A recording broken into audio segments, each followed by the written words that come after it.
よ。この人生が物語なら一体今はどのあたりかな。答えがないことばかりだがまだ終わりじゃないことは確かだ。ただ呆然と眺めたステージいつか必ずと重ねた夢、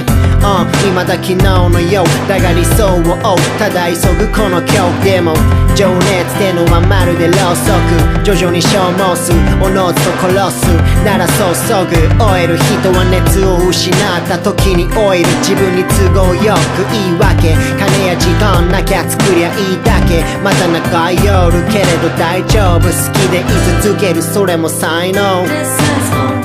だ一つの運命遠い道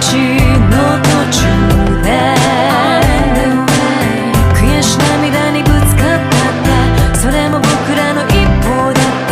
続いてく Life goes on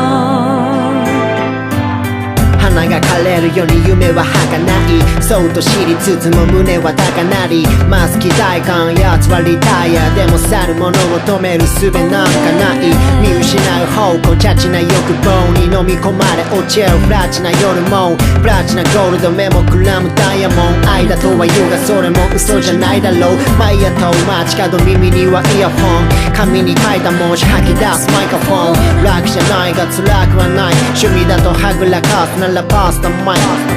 何か得るため何か捨てる待ち出せ輪からはみ出せ俺は例外でもこれ以外ない保冷剤など余計なおせっかい